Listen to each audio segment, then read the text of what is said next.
Do y'all like this dramatic ass lighting, bitch? On motherfucking fleek around this piece, girl. Look, on fleek.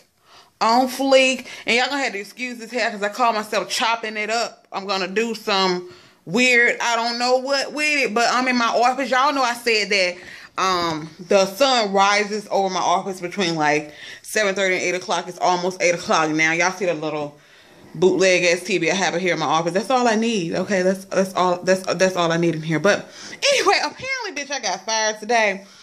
Girl, let me try to move to some without all the fuck it. I kind of like that dramatic ass shit where the sun bounces off of my beautiful face. Y'all like that shit? Y'all like that shit? All right, anyway, but it's early as hell in the morning, and this girl on my personal Facebook page, she felt compelled to send me a message from a job that, bitch, let me tell y'all something. I haven't worked at this place in almost, wow, I left there back in 2011 or some shit like that. 2010, 2011. I don't even remember. That's just how long it's been. But she sent me a message. She was like, girl, for some odd reason, people just wanted to discuss you at work today, because I did work there. In case, I think I told you guys this before, that I did work at this place for, wow, it was my very, very first job. I started there when I was 18 years old, and I worked there up until 2013. So I was there like almost 6 years or something like that. Something like that. But I was there for a very long time. But what these bitches got it fucked up at this bitch. No, you did not fire me, bitch. I quit, okay? You did not fire me. I quit. I didn't even put in a 2-week notice at this motherfucker. That's just how ghetto, ratchet, and bootleg the job was, okay? I left because I had another job because they was on some other shit. This is a job that I told you guys that the manager was having sexual relations with one of the workers. We would be at inventories and things, and this particular manager would be back at the office while we're at inventory, supposed to be having inventory. He would take one of the girls, one of the people that he was having relations with, back to the office because he knew nobody was going to be in there because we were all at the inventory, and they would be having sexual relations in there. And when we had to go in there and transmit our shit, you go up in there smelling like Medusa, you know? So they were just on all kinds of bullshit. He would be logging into the machines and shit and counting for her, making her average seem higher so she can get more money. He was doing all kind of shit. So naturally, I knew it was time for me to get the fuck up out of there. But I just think it's funny as hell that these motherfuckers said I got fired. I don't know why they just decided to discuss me after, bitch. How long does it? Bitch, that's been damn near 5 years, bitch. I done moved on and I done moved up away from that shit. Like I said, I was there since I was 18 years old. Okay, that was my very first job. And you know how back in the back right there, I used to be afraid of change. I used to be afraid to leave my comfort zone. So when I left that place, I felt like it was just the end of the world because that's all I ever knew as far as the job is concerned. That's the only job that I had ever in my entire life had. So yeah, shout out to these motherfuckers who basically telling me, bitch, you done got fired, bitch. Stop. Why y'all discussing me and stop though? Why y'all discussing me? But anyway, we're gonna move on super professionally, okay? I wanted to encourage you guys, bitch. Why did I leave out of the fucking light? I was gonna go downstairs to make me something to eat, but obviously that ain't gonna pop off on today. But I want to let each and every one of you guys know that today you guys need to tune in to the Oxygen channel to check out the Prancing Elites. In case you guys do not know who the Prancing Elites is, and I need to sit the fuck down because number one, my fucking arm is getting tired and I need something to rest it on. You guys need to check out the Prancing Elites today. If you guys don't know who the Prancing Elites are, the Prancing Elites are a group of young African-American men who just so happen to be gay, who live in Alabama, Mobile, Alabama to be exact. I don't know if they've moved, but I know that they live in Mobile, Alabama, if I'm not mistaken. You guys, if you don't know, I live in Alabama, okay? And, bitch, that's a story all of its own. You know, Alabama be on some other shit. If it was not for my mother and my father, 9 times out of 9, I would not be in Alabama at this particular point in time. I just would not. Okay. Of course, we all know that I talk about my dad all the time. He's dead and gone, but my mother is still here. If it wasn't for my mom, I would not be in Alabama. Let me just say that right here and right now. Okay. But Alabama is so judgmental when it comes to people being gay, when it comes to interracial relationships. People in Alabama are just judgmental, period. Number one, Alabama is one of the brokest states in the country. And for the simple fact that they won't even vote the casinos in the lottery. Why the fuck not? Because they feel like it is against God's will for us. They do not feel like we need to have the lottery. My thing is this. We have fucking schools that are so fucking broke that they're failing because you have one teacher to 40 fucking students because they can't afford to hire more teachers. You have schools that have books from back when I was in fucking school. I graduated in 2003, okay? I graduated in 03. Ain't no way in the hell somebody today should be using my book from 03. Look, let me tell y'all something. This is true story, okay? True motherfucking tea. When I was in school, I had a book that my auntie had, okay? A book that my auntie had. We used to actually, let me tell y'all something. We used to have people who used to actually search for books that had their old family members' name in it. It was some people who had books that their mom's name was in.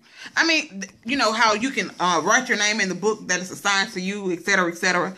People used to look for books that had their old family members' name in it. These schools are so broke around here that they can't even afford new textbooks for students. They can't afford new textbooks. The schools are run down. Now you got a lot of schools that are even requiring parents to purchase toilet paper to send to school with their children. When I was going to school, they did not, look, bitch, my mama didn't buy no toilet paper. She didn't buy no paper towels. I understand that things are higher now. I understand that. But when I tell you, you got these damn schools now, they send a fucking list home out the ass of things that they need you to buy to send to school with your children. I'm talking about paper towels, toilet paper. They be wanting you to buy goddamn 100 boxes of crayons. Motherfucker, my child ain't gonna use no goddamn 100 boxes of crayons. But I know why they do that. They do that because they know it's gonna be other children that are not gonna be, their parents are not gonna be able to afford to purchase them a lot of things, and they want the extra stuff for the other children. I get it. You know, I get it and I understand, and I feel sorry for those children. But it's sad that, you know, schools are so fucking broke now that parents damn near had to spend $200, $300 on supplies that their children hardly ever going to use. Like, I know for a fact, half of this shit that these people send to school, these kids ain't using up on their fucking own. Hand sanitizer. I'm talking about buckets and buckets of the shit. The big ones, they want you to purchase those big ass things of hand sanitizer. And I know damn well ain't no kindergartner using no 4 large things of hand sanitizer. They got to purchase hand soap, dish detergent. They got to purchase, a lot of times, they had to purchase chalk for the teachers. The shit is just crazy, all kind of bananas. And for this shit to go on in Alabama, for Alabama to be so fucking broke, and for them, because if you get the lottery and the casino, a lot of that money will go towards schools and things like that, for books and, you know, lunches, all those types of things. The money will go towards that stuff. But Alabama is so fucking country that they refuse to pass the law or bill. People refuse to vote on getting the lottery here in Alabama because they feel it's just so against God's will. But bitch, I done went all into a motherfucking rabbit hole to simply say that the prancing elites, let me tell you how the prancing elites came about, to my knowledge. Like I said, they're from Mobile, Alabama. And in 2013, there was a Christmas parade in Montgomery, and this young lady, I guess she was the organizer of the parade. She had contacted the prancing elites to perform in the parade, you know, just march in the parade and dance or whatever. And one of the young men that is a part of the prancing elites, he said he told her that we are a group of black men who dance, basically. And she was like, oh, cool, you know, that's different. We've never had men at the thing. I don't know if the lady knew that they were gay or if she knew that they were flamboyant. I don't know if the specifics of it. I don't know if she actually knew this shit before she, you know, invited them. I don't know. It really doesn't fucking matter.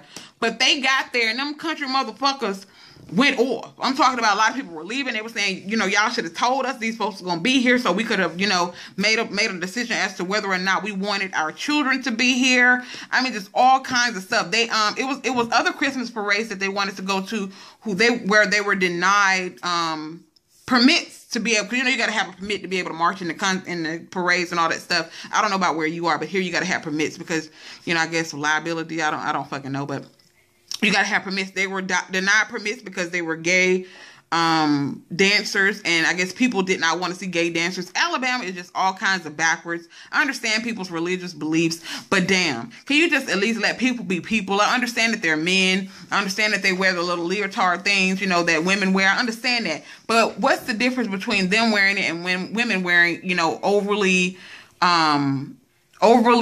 provocative things? And it's not even provocative, it's just a fucking leotard. It's the same thing that majorettes wear. It's not like they're walking around out there with their fucking dicks hanging out or anything. I just think it's, you know, Alabama is all kind of backwards. And like I said, if it wasn't for my mother, you know, when my mother leave this earth in 300 years, you know, because she ain't going nowhere for 300 years. Or my mama leave here, I'm gonna die, okay? She's not going nowhere for 300 years. But my mama leave this earth in 300 years, I'm leaving this motherfucker, okay? Period. Point blank. I want to have a life outside of Alabama. Alabama is just way too whack attack for me. I don't know. I want to see and experience shit for whatever reason. But yeah, please check out the Prancing Elites tonight. They will be on Oxygen at 9 p.m. Central Standard Time, 10 p.m. Eastern Standard Time. I have it on record because I already know I'm probably going to be working. And I have no idea where I left off at because I got a fucking phone call. You know what? I'm gonna get me one of them goddamn Canon Vixia minis. That way I don't have to worry about folks calling my damn phone when I'm in the middle of recording a video, because it seems like it's the only time people want to call me when I'm recording. But check out the Prancing Elites tonight on Oxygen at 9 p.m. Central Standard Time, 10 p.m. Eastern Standard Time. Just check them out and hear their story and all that good stuff. Also, yeah, shout out to the motherfuckers who kept telling folks I got fired for whatever reason. Bitch, you know, I quit, okay? I quit. Remember that shit. And I'll talk to you guys in the next video, family. Bye.